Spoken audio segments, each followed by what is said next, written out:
Hello guys, I'm Lalit Agrawal. Welcome you all on your own coding channel Codefreaks made by you, made for you. So let's now start today's JFG problem. आज के JFG की problem क्या बोल रही है? So before moving towards the problem ना 1 minute discussion for those जिनको ये प्रॉब्लम अच्छे से समझ में आ चुकी है और जो खुद से एक बार ट्राई करना चाह रहे हैं. देखो यहाँ पे क्या था कि यहाँ पे ना नंबर ऑफ एलिमेंट्स दिए हुए थे और अपने को बस इतना सा बताना था कि किस किस का ऐसा पेयर है जिनका जो एब्सोल्यूट डिफरेंस है ना वो 4 आएगा. ठीक है, तो ऐसा एग्जैक्टली सिमिलर क्वेश्चन अपन ऑलरेडी सॉल्व कर चुके हैं. ठीक है, लीड कोड का था आई थिंक, वो लीड कोड पे अपन ने सॉल्व किया था. तो जो अप्रोच अपन ने उसमें डिस्कस करी थी उससे डिफरेंट अप्रोच डिस्कस करने वाले हैं just to make this answer different. ठीक है, अच्छा अब इसमें दो अप्रोचेस हो सकती है. जो उसमें डिस्कस करी थी वो थी कि एब्सोल्यूट डिफरेंस निकालने के लिए क्या मैप का यूज करो. मैप में अगर इसका और इसका माइनस डिफरेंस करके प्रेजेंट है तब तो बहुत ही बढ़िया, नहीं तो इसको स्टोर करवा दो. ठीक है, फिर इसका और इसका डिफरेंस देखो कि ऑलरेडी प्रेजेंट है क्या, नहीं है तो स्टोर करवा दो. ठीक है, ये चीज आप देख लो. और अच्छा दूसरा तरीका क्या हो सकता है, बोलो दूसरा तरीका और भी ज्यादा सिंपल है जो अभी आज डिस्कस करने वाले हैं अपन. जो दूसरा तरीका है उसमें ये है कि इसका ना मोड निकालो इसके साथ में. ठीक है, तो इसका जो मोड आएगा अगर वही सिमिलर मोड किसी और के साथ में भी आ गया, इसका मतलब क्या होगा कि उन दोनों का एब्सोल्यूट डिफरेंस सेम होगा. कैसे होगा, क्यों होगा, वो अपन आगे डिस्कस करने वाले हैं. अच्छा, अब जिसको प्रॉब्लम समझ में नहीं आई है उनको टेंशन लेने की कोई जरूरत नहीं है. सबसे पहले तो अपन बड़े आराम से समझने वाले हैं कि क्वेश्चन कहना क्या चाह रहा है. इसके बाद में इसकी अप्रोच बिल्ड करेंगे and finally move towards it's implementation. ठीक है, देखो यहाँ पे समझते हैं कि क्वेश्चन कहना क्या चाह रहा है. यहाँ पे क्या हुआ कि अपने को एक एरे दिया हुआ था जिसकी साइज दे रखी है अपने को 3 और एक एलिमेंट दे रखा है के जिसमें अपने पास 4. ठीक है, अच्छा देखो अब इसमें करना क्या है. करना सिर्फ इतना सा है कि वो वाले सारे पेयर्स निकालने हैं जिनका जो डिफरेंस होगा ना वो आना चाहिए 4. ठीक है, तो जैसे 7 है, 7 - 3 करेंगे तो कितना आएगा, बोला 4. ठीक है, तो ये एक पेयर हो गया, बहुत ही बढ़िया. दूसरा पेयर क्या हो सकता है, बोला 11 - 7. हाँ ये भी एक पेयर हो सकता है, बिल्कुल सही बात है. ठीक है, तो 11 - 7 एक हो गया. अच्छा और क्या हो सकता है बताओ, मतलब बस यही हो सकता है. ठीक है, हाँ लेकिन अब अपने पास क्या है, इसके साथ साथ में वो भी सारे पेयर्स एलिजिबल हैं जिनका जो डिफरेंस होगा ना वो 4 से एग्जैक्टली डिविजिबल हो. मतलब जैसे देखो 11 - 3 कितना आएगा, बोला 8. ठीक है, तो 8 क्या 4 से एग्जैक्टली डिविजिबल है, बोला हाँ बिल्कुल सही बात है. 4 से अगर डिवाइड करेंगे तो एग्जैक्टली डिविजिबल है, पूरा पूरा जा रहा है, 2 आएगा. सही बात है, बोला हाँ बिल्कुल सही बात है. ठीक है, हाँ तो ये भी एक वैलिड पेयर हो गया. अच्छा इसके अलावा और कोई वैलिड पेयर एग्जिस्ट करता है, बोला नहीं. 3 है, 3 है. हाँ देख लेते हैं आंसर एक बार, क्या आ रहा है 3. मतलब बिल्कुल सही बात है, हाँ बिल्कुल सही बात है. ठीक है, तो क्वेश्चन यहाँ पे अपने को क्या है समझ में आ चुका है कि अपने को आंसर क्या देना है. दोनों का जो डिफरेंस है ना वो के से डिवाइड हो वन है, मतलब मोड जो है वो जीरो आना चाहिए बेसिकली. कितने भी बार डिवाइड हो सकता है वो कोई दिक्कत वाली बात नहीं है, लेकिन एग्जैक्टली डिविजिबल होना चाहिए. ठीक है, बहुत ही बढ़िया. अच्छा अब इसकी अप्रोच, बोला अप्रोच इसकी इसके क्वेश्चन से भी ज्यादा सिंपल है. मतलब बोला देखो यहाँ पे अपन यहाँ पे क्या करेंगे, एक चीज बताओ कि अगर जो अपना 3 है, ठीक है, उसको अगर अपन 4 से मॉड करें तो आंसर क्या आएगा, बोला 3. ठीक है, 7 है, अगर अपन उसको 4 से मॉड करें तो क्या आएगा, बोला 3. ठीक है, इसका मतलब क्या हुआ कि अगर सेम अपने पास आ रहा है, अगर 7 को मोड करने से भी 3 आ रहा है और 3 को भी मोड करने से 3 आ रहा है, इसका मतलब कि इनमें जो डिफरेंस है कितने का होगा, बोला 4 का होगा या फिर 4 के मल्टीपल्स का होगा. बोला ऐसा श्योर हो, बोला देखो यहाँ पे 11 में देखो, 11 में अगर अपन जो 4 है उसका मोड करेंगे तो क्या आएगा, बोला 3. ओके, ठीक है, एक बार और देख लेते हैं, और कोई नंबर देख लेते हैं. देखो बिल्कुल यहाँ पे देखो 1 2 3 4 है. हाँ तो 1 2 3 और 4 सही है. हाँ यहाँ पे क्या था, ये क्या था अपना, बोला 2.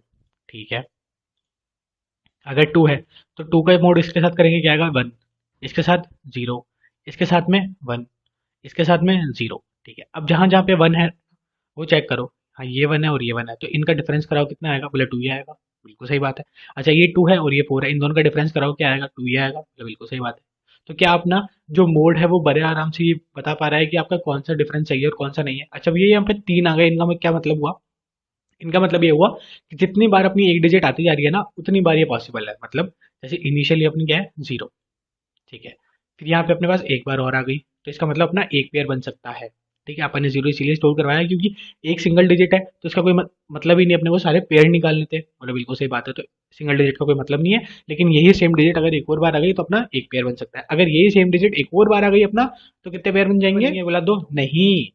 अगर एक और बार आई तो ये वाली जो डिजिट है ये इसके साथ में भी पेयर बना सकती है, हाँ, और इसके साथ में पेयर बना सकती है. बोला ओके, हाँ बात बिल्कुल सही है. तो ये कितनी बार आई है, बोला दूसरी बार आ गई है. अभी तक ये सेम जो नंबर है वो अपने पास 2 बार आ गया, तो इससे पहले क्या है 2 आ चुके हैं तो ये 2 के साथ में पेयर बना सकते हैं. बोला हाँ, तो पहले कितने नंबर ऑफ पेयर पॉसिबल थे, बोला पहले 1 थे.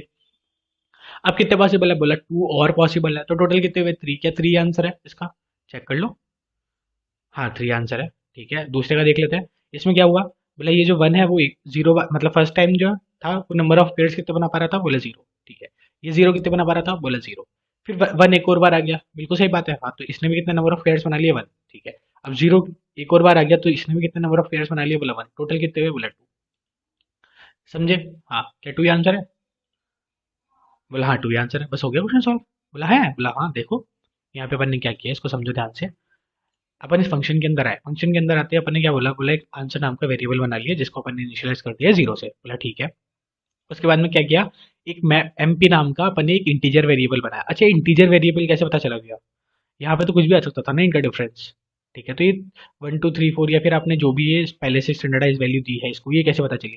देखो बिल्कुल सिंपल सी बात है कि अगर अपन 1000 है, लेट जस्ट सपोज, और 1000 का भी अगर मोड 2 के साथ में करोगे तो क्या वैल्यू आएगी, बोला 0 आ सकती है और 1 आ सकती है। सिर्फ ये दो ही वैल्यू पॉसिबल है, इसके अलावा कोई तीसरी वैल्यू पॉसिबल है क्या, ये बताओ। बोला नहीं। नहीं तो बस सीधी सी बात है ना, जो भी अपना के होगा सिर्फ के तक के साइज में ही तो पॉसिबल है। बोला हाँ, समझ में आ गया, समझ में आया। तो अपन ने क्या है, एक वैल्यू एक्स्ट्रा ले ली जस्ट फॉर प्रिकॉशंस। ठीक है, और अपन ने पूरे को इनिशियलाइज कैसे कर दिया, बोला 0 से, कोई दिक्कत वाली बात, बोला नहीं है। उसके बाद में फिर अपन ने क्या किया, बोला एक 4 का लूप लिया और इस पूरे के ऊपर इटरेट कर लिया। ठीक है, उसमें अपन ने क्या किया, आंसर के अंदर हर बार क्या ऐड ऑन कर दिया, जो भी इस मैप के अंदर एरे को जब अपन ने मॉड किया 5 के साथ में, तो जो भी वैल्यू आई वो, मतलब समझो एरे अपन ने पहले बना लिया था। हाँ ठीक है, एरे में हर जगह क्या है, बोला 0 है। ठीक है, तो अपन 0 0 पुश ऑन कर देते हैं हर इसके वेरिएबल पे। ठीक है, 0 0 पुश ऑन कर दिया, कोई दिक्कत वाली बात, बोला नहीं है।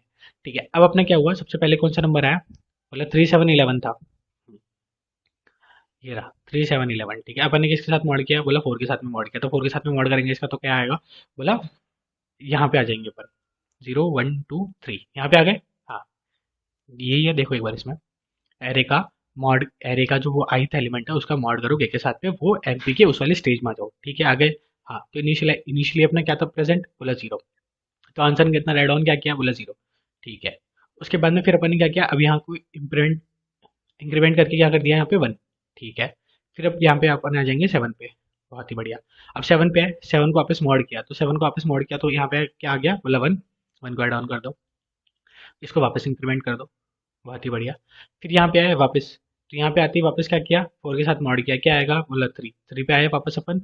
अब यहाँ पे जो भी वैल्यू है उसको वापस ऐड ऑन कर दो। ठीक है, और वापस इसको इंक्रीमेंट कर दो। ओके, यहाँ पे अपने नंबर ऑफ एलिमेंट सारे हो गए थे, बोला हाँ। कितना आंसर है, 3। क्या 3 आंसर है, बोला हाँ, वही क्या है, देखो। हाँ, यहाँ पे अपन ने क्या किया कि आंसर में जो एरे ऑफ आई है उसको अपन ने हर बार एक, जो भी पहले से वैल्यू थी उसको तो स्टोर करवा लिया और उसको बाद में क्या करें, एक इंक्रीज कर दिया। ठीक है, ये अपन लास्ट तक करते गए और फाइनली अपन ने क्या करा, आंसर को रिटर्न करा दिया। आई होप आपको अच्छे से समझ में आ गया होगा, इजी क्वेश्चन था, ज्यादा कोई टिपिकल क्वेश्चन था नहीं। और फिर भी अगर आपको कोई भी डाउट हो तो comment box is all yours and we are there for you. इसका जो कोड है वो आपको डिस्क्रिप्शन में मिल जाएगा। Thank you, thanks for watching.